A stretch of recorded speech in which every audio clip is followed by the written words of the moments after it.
ಕರ್ನಾಟಕದಲ್ಲಿ ನಡೀತಾ ಇರುವಂತ SIR ರಾಜ್ಯ ಸರ್ಕಾರದ ಸಹಕಾರ ಇಲ್ಲದೆ ಒಂದು ರೀತಿ ಬೇಕಾಬಿಟ್ಟಿ ನಡೀತಾ ಇರೋದು ಸ್ಪಷ್ಟವಾಗಿ ಕಾಣ್ತಾ ಇದೆ. ಯಾವ ಅಧಿಕಾರಿನೂ ಕರ್ನಾಟಕದಲ್ಲಿರೋ ಯಾವ ಅಧಿಕಾರಿನೂ ಕೂಡ SIRಗೆ ಸರಿಯಾಗಿ ಸ್ಪಂದನೆ ಮಾಡ್ತಾ ಇಲ್ಲ. ಈಗಾಗಲೇ ನಾವು ಇಡೀ ಕರ್ನಾಟಕದಲ್ಲಿ ಏನು SIR ದಾಖಲಾತಿಯ ಫಾರಮ್ಸ್ ಏನು ಕೊಡಬೇಕಾಯಿತು ಅದು ಎಲ್ಲ ಶಾದಿ ಮಾಲ್ಗಳಲ್ಲಿ, ಮಸೀದಿಗಳಲ್ಲಿ ಕ್ಯೂ ನಿಲ್ಲಿಸಿ ಮಾರ್ಕೆಟ್ಗಳಲ್ಲಿ ಕೊಡ್ತಾ ಇದ್ದಾರೆ. ಒಂದು SIRನ ಏನು ನೀತಿ ಇದೆ ಅದನ್ನ ಪ್ರಾರಂಭದಲ್ಲೇ ವೈಲೇಟ್ ಮಾಡ್ತಾ ಇದೆ. ಇದರಿಂದ ಯಾರು ಇವತ್ತು ಡಿಲೀಟ್ ಆಗಬೇಕಾಗಿದ್ದಾರೆ, ಯಾರು ವಿದೇಶಿಯರಿದ್ದಾರೆ, ಆ ಡಿಲೀಟ್ ಆಗುವಂತ ಒಂದು ಸಂದರ್ಭಗಳು ಕಡಿಮೆ ಆಗ್ತಾ ಇದೆ. ಅದರಿಂದ ಕೂಡಲೇ ಚುನಾವಣಾ ಆಯೋಗ ಮಧ್ಯಪ್ರವೇಶ ಮಾಡಿ ರಾಜ್ಯದಲ್ಲಿರುವಂತ ಈ ಅಧಿಕಾರಿಗಳೇನಿದೆ, ಈಗಾಗಲೇ ಕಾಂಗ್ರೆಸ್ ನೇತೃತ್ವದ ಸರ್ಕಾರ ಅವ್ರಿಗೆಲ್ಲ ಡೈರೆಕ್ಷನ್ ಕೊಟ್ಬಿಟ್ಟಿದ್ದಾರೆ. ವಿಳಂಬ ಮಾಡಿ, ತಪ್ಪುಗಳು ಮಾಡಿ, ಯಾರನ್ನೂ ತೆಗಿಬೇಡಿ, ಅವ್ರು ವಿದೇಶದವರು ಇರಲಿ ಯಾರೇ ಇರಲಿ ತೆಗಿಬೇಡಿ ಅನ್ನೋ ಸ್ಪಷ್ಟ ಸೂಚನೆ ಕೊಟ್ಟಿರಂಗೆ ಕಾಣ್ತಾ ಇದೆ. ಈಗಾಗಲೇ ಕಾಂಗ್ರೆಸ್ಸಿನ ಮಂತ್ರಿಗಳು ಕೂಡ ರಿಯಾಕ್ಷನ್ ಮಾಡಿದ್ದಾರೆ. ಇದು ನಮ್ಮ ಕೆಲಸ ಅಲ್ಲ, ಚುನಾವಣಾ ಆಯೋಗದ ಕೆಲಸ ಅಂತೇಳಿ. ಅಧಿಕಾರಿಗಳು ಯಾರು? ಕರ್ನಾಟಕದ ಅಧಿಕಾರಿಗಳು ತಾನೆ.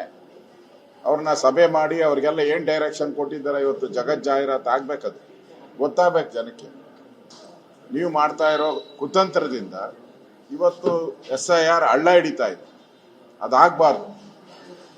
SIRನ ಘನತೆ ಗಾಂಭೀರ್ಯ ಏನಿದೆ ಅದನ್ನ ಕಾಪಾಡೋ ಅಂಥದ್ರಲ್ಲಿ ಅಧಿಕಾರಿಗಳು ಸರಿಯಾಗಿ ಕೆಲಸ ಮಾಡಬೇಕು. ಈಗಾಗಲೇ ನಾನು ಕೂಡ ರಾಜ್ಯ ಚುನಾವಣಾ ಆಯೋಗ, ಕೇಂದ್ರ ಚುನಾವಣಾ ಆಯೋಗಕ್ಕೆ ಪತ್ರನೂ ಕೂಡ ಬರೆದಿದ್ದೀನಿ. BJP ವತಿಯಿಂದನೂ ಕೂಡ ಈಗಾಗಲೇ ಅಬ್ಜೆಕ್ಷನ್ ಅನ್ನ ಕೊಟ್ಟಿದ್ದೀರಿ.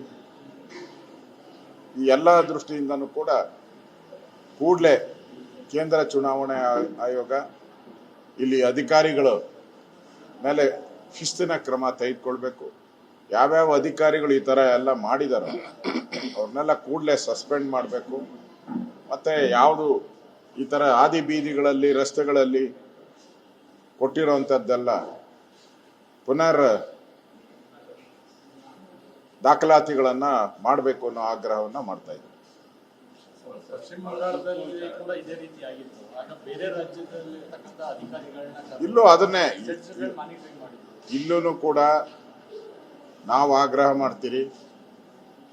ಬೇರೆ ರಾಜ್ಯದ ಅಧಿಕಾರಿಗಳನ್ನ ಇಲ್ಲಿ ತಂದು ಯಾವ ರೀತಿ ವೆಸ್ಟ್ ಬೆಂಗಾಲಲ್ಲಿ ಅಲ್ಲಿನ ಸರ್ಕಾರ ವಿರೋಧ ವ್ಯಕ್ತ ಮಾಡ್ತು, ಆ ಸಂದರ್ಭದಲ್ಲಿ ಸುಪ್ರೀಂ ಕೋರ್ಟ್ ಆದೇಶದ ಮೇಲೆಗೆ ಅಲ್ಲಿ SIR ನಡೀತು.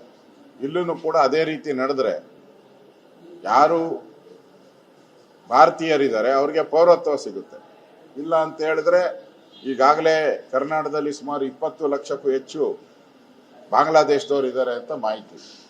ಅವರೆಲ್ಲ ಒಂದ್ಸರಿ ಎನ್ರೋಲ್ ಔಟ್ರೆ ಇನ್ ಲೈಫ್ ಲಾಂಗ್ ಅವರು ಕರ್ನಾಟಕದ ಸಿಟಿಸನ್ ಆಗ್ತಾರೆ. ಅವರಿಗೆ ರೇಷನ್ ಕಾರ್ಡು, ಹೆಲ್ತ್ ಕಾರ್ಡು ಎಲ್ಲ ಸಿಕ್ಕಿದ್ರೆ ನಮ್ಮ ರಾಜ್ಯದ ಹಣ ಲೂಟಿ ಆಗ್ತೈತೆ, ದೇಶದ ಹಣ ಲೂಟಿ ಆಗ್ತೈತೆ. ಅದಕ್ಕೆ ಯಾವುದೇ ಕಾರಣಕ್ಕೂ ಅವ್ರಿಗೆ ಅವಕಾಶವನ್ನ ಕೊಡಬಾರ್ದು.